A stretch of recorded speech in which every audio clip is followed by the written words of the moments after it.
सर्वप्रथम सद्गुरु ओशो को नमन। बहुत कुछ मिला है मुझे ओशो से। आज का वीडियो बहुत ख़ास है। आज के इस वीडियो में मैं आप लोगों को बहुत ज़्यादा इम्पोर्टेंट बात बताने वाला हूँ, जो आप सभी के दिल में बसती हैं और उठती रहती हैं। वो बातें वही मैं बताने वाला हूँ, जो हमेशा से थी, हैं और रहेंगी हर इंसान के अंदर। सर्वप्रथम मैं आपको ये बता दूँ कि सनातन का मतलब क्या होता है। ये कहा जाता है कि हिंदू धर्म सनातन धर्म है। हर धर्म के लोग अपने धर्म को महान समझते हैं, बड़ा समझते हैं और समझना भी चाहिए, वरना वो उसका पालन कैसे कर पाएंगे। लेकिन सनातन का जो अर्थ है वो ये है कि जो हमेशा से था, है और हमेशा रहेगा। और जो प्रश्न हमारे अंदर सनातन काल से है, जो आज भी है और आगे भी रहेगा, वो प्रश्न मनुष्य के अपने प्रश्न हैं, जो हर मनुष्य के अंदर से उठते हैं और उसको परेशान करते हैं और उसको उन प्रश्नों के उत्तर ढूँढने के लिए विवश करते हैं। और अपनी-अपनी बुद्धि के अनुसार, अपने एनवायरनमेंट के अनुसार, जो उनके आस-पास है, ज्ञान के अनुसार, वो उनके अपने-अपने अर्थ निकाल लेता है और उसी के साथ पूरा जीवन निकाल लेता है। पर सत्य क्या है? किसने पहचाना? जो असली सत्य है, उसको किसने देखा? वो किसको मिला? ये किसे पता? क्या पता जो मुझे मेरा सत्य मिला है, जो आपको आपका सत्य मिला है, वही सत्य है या सत्य कुछ और है? पर इसको मापने का, परखने का एक मापदंड है, जो मुझे दिखाई दिया। अब आपको जो दिखाई देगा, आप उसके हिसाब से तय करना। मुझे जो दिखाई दिया मैं वो शेयर करता हूँ आप लोगों से। अगर आप लोगों को लगता है कि जो मैंने जाना वही अंतिम और परम सत्य है और इसके अलावा और कोई सत्य नहीं, तो माफ़ करना, आप अभी तक उसको नहीं जान पाए। जो परम सत्य है, जो असली चीज़ है, जब उसको कोई जान लेता है, तब वो ये बोलता है कि मेरा सत्य भी सही है, सच है और आपका सत्य भी सही और सच है। सिर्फ मेरा ही नहीं, आप भी सच हैं और मैं भी सच हूँ और वो भी सच है और वो भी। सब कुछ सच है। सबका सत्य एक ही है, बस दृष्टिकोण, जगह अलग-अलग है उसको देखने की, मापने की, परखने की और उसको जीने की। जब भेद मिट जाए सत्य का सत्य से, जब सामने वाला गलत ना हो और ना आप खुद गलत हो, तब समझना कि आपने सच जाना। अन्यथा आपका सच पूरा सच नहीं है, अधूरा है कहीं न कहीं। अब हम आते हैं अपने मेन टॉपिक पे कि सनातन काल से जो मनुष्य के मन में प्रश्न उठते हैं, वो क्या हैं? और जो सनातन काल तक आगे उठते रहेंगे, हर एक के मन में, वो क्या हैं? जब कोई भी इंसान थोड़ा बड़ा होता है, तो वो सबसे पहले स्वयं को देखता है, आईने में, किसी और की नज़रों में। फिर वो खुद के बारे में सोचता है पहली बार। जब वो छोटा बच्चा ही होता है, तब से ही प्रश्न उठने शुरू होते हैं।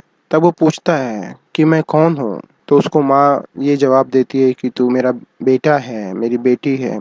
फिर उसको उसका नाम बताया जाता है, उसको उसकी जाति बताई जाती है, उसका धर्म बताया जाता है, उसको उसकी नेशनैलिटी बताई जाती है और फिर उसको भगवान के बारे में भी बताया जाता है। तुम्हारा ये भगवान है और तुमको अपने इस भगवान की इस तरह पूजा करनी है। और इसी प्रश्नों के उत्तर को जो आदमी जितना सैटिस्फाइड होता है, उतना उस हिसाब से वो अपना लाइफ जीता है। ये प्रज्ञा पे डिपेंड है कि आपकी प्रज्ञा कितनी है, कैसी है। आपकी प्रज्ञा अभी ज़्यादा अगर डेवलप नहीं हुई है, तो आप साधारण उत्तरों से, आंसर्स से, जो बताए जाते हैं आपके माँ-बाप द्वारा, गुरुओं द्वारा, समाज द्वारा, वो सुनकर आप सैटिस्फाइड हो जाते हैं। हर धर्म के लोग अलग-अलग बातें अपने बंदों को, अपने सोसाइटी के लोगों को बताते हैं, बच्चों को बताते हैं और उसको ही वो सत्य मानकर पूरी ज़िंदगी जीता है।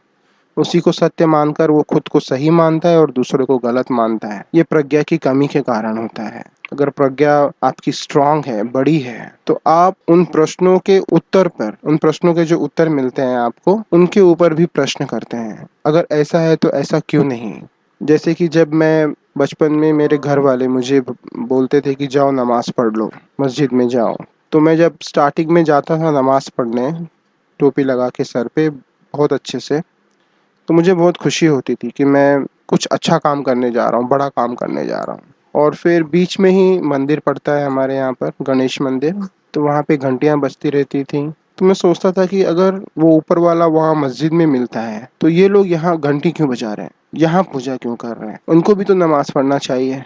तो फिर कुछ दिन तक वो मेरे दिल में था, लेकिन जो उत्तर मुझे मिले गए थे मेरे समाज द्वारा, मेरे माँ बाप द्वारा, मेरे सोसाइटी द्वारा, मुझे उन पे शक होने लगा कि नहीं, अगर सच यही है तो सच सब जगह एक ही होना चाहिए, ये इतना अलग अलग क्यों है, इतना डिवाइडेड क्यों है, इतना डिफरेंशिएटेड क्यों है। तो मुझे लगा नहीं, सत्य ये नहीं है, अगर सत्य एक ही होता तो सब जगह एक ही होना चाहिए। सिंपल सा लॉजिक है, पर सबके दिमाग में नहीं आता। फिर मैं और प्रश्नों के उत्तरों को प्रश्न का करने लगा और प्रश्न करने लगा, और जब और उत्तर आए तो उसको भी और प्रश्न पूछने लगा, और कंटिन्यू प्रश्न, जो भी मुझे उत्तर मिलते गए उन पर मैं प्रश्न पूछता गया, और प्रश्न आगे बढ़ते बढ़ते बढ़ते एक दिन मुझे सत्य के द्वार तक ले गए। अगर आपके भी मन में ये सारे प्रश्न उठते हैं तो आप खुद को धन्यभागी समझें, और तब तक ना रुकें जब तक आपको अंतिम सत्य नहीं मिल जाता। जब तक प्रश्न आपसे शुरू होके सारे उत्तरों से गुजरते हुए, सारे आंसर से गुजरते हुए, इसका रीज़न ये, उसके पीछे ये रीज़न, उसके पीछे वो रीज़न, ऐसे समस्त संसार के उत्तरों से घूमते हुए वो उत्तर अगर वापस घूमकर आप पे स्वयं नहीं आ जाता, तब तक समझना कि आपको उत्तर नहीं मिला। इस पे सोचिएगा ज़रूर, यही सच है। और जो प्रश्न है जो सबके मन में हमेशा आता है, हर एक मनुष्य के, हर एक इंसान के दिल में आता है कि वो क्या है, वो क्यों पैदा हुआ, ये संसार किसने बनाया, मैं मरने के बाद कहाँ जाऊंगा, अगर ईश्वर ने इस संसार को बनाया है तो इस ईश्वर को किसने बनाया है, अगर ईश्वर ने बनाया है ये संसार तो ईश्वर को डेफिनेटली उसको भी किसी ने बनाया होगा, अगर उसको भी किसी ने बनाया तो फिर उसको किसने बनाया है। तो ये सारा क्वेश्चन दिमाग चकराने वाले होते हैं। जब आंसर्स नहीं मिलते तो आदमी कोई भी एक आंसर लेके चुपचाप बैठ जाता है, लेकिन जो खोजी है वो चुपचाप नहीं बैठता। हर एक के दिल में ऐसा क्यों उठता है कि वो कोई भी बंधन मानने को स्वीकार क्यों नहीं होता, क्योंकि उसके अंदर कोई तो ऐसी चीज है जो बंधन से मुक्त है। क्यों इंसान चांद तारों पे जाना चाहता है, ब्रह्मांड के कोने तक जाना चाहता है, क्योंकि डेफिनेटली उसके अंदर ऐसा कुछ है जो असीम है, जिसकी कोई सीमा नहीं। वो अपने उस तत्व को, उस चीज को पकड़ना चाहता है, पर वो बाहर पकड़ रहा है, उसको ये नहीं पता वो अंदर से उसको जो धक्का दे रहा है वो अंदर है। जो मिलेगा उसको आंसर उसके अंदर मिलेगा, लेकिन वो ढूंढ रहा है बाहर। वो क्यों आनंद ढूंढ रहा है, खुशी ढूंढ रहा है, और ऐसी खुशी क्यों ढूंढ रहा है कि वो कभी खत्म ना हो, क्योंकि उसके अंदर एक ऐसा आनंद का स्रोत है जो कभी खत्म नहीं होता। तो वो उसको क्या कर रहा है, वो बाहर ढूंढ रहा है, और है वो अंदर, अंदर उसका ध्यान जाता नहीं। इस तरीके के बहुत सारे क्वेश्चंस उसके दिल में आते हैं, और वो भाग रहा है आंखें बंद करके बेहोशी में। जो धन्य भागी हैं, जो झुकना जानते हैं, जो प्रार्थना करने की थोड़ी सी कला जानते हैं, उनको आंसर मिलते हैं। जो गुरु के सामने सर झुकाना जानते हैं उनको गुरु से मिलता है। जिनको गुरु नहीं मिलते उनको प्रकृति, ये नेचर गाइड करती है। असीम आत्माएं जो इस संसार में विचरण कर रही हैं वो लोगों को गाइड करती हैं, मुझे भी गाइड करती रहती हैं। वो हमारे पिछले जन्मों के गुरुज गाइड करते हैं, और नेचर खुद, अस्तित्व खुद हमें गाइड करता है। तो इन सारे प्रश्नों के उत्तर जब तक ना मिले तब तक रुकिएगा मत। संसार ढूंढने से कहीं बेहतर है हम खुद के अंदर ढूंढ लें। संसार के बाहर ढूंढने से अच्छा है कि हम स्वयं के अंदर जाकर उस अपने सारे प्रश्नों के उत्तर ढूंढ लें। अगर आप तैयारी करते हैं और तैयार होते हैं तो आपको अपने सारे प्रश्नों के उत्तर मिल जाएंगे 100%, क्योंकि मुझे मिले हैं बहुत सारे प्रश्नों के उत्तर। भले ही कुछ बाकी हैं, अभी एक्सपीरियंसेस होना बाकी हैं, पर मैं प्रयासरत हूँ, और मैं आप लोगों के लिए भी प्रार्थना करता हूँ कि आप लोगों के भी प्रश्न जितने जल्दी हो सके वो ईश्वर हल कर दें, आप लोगों को भी वो मिल जाए।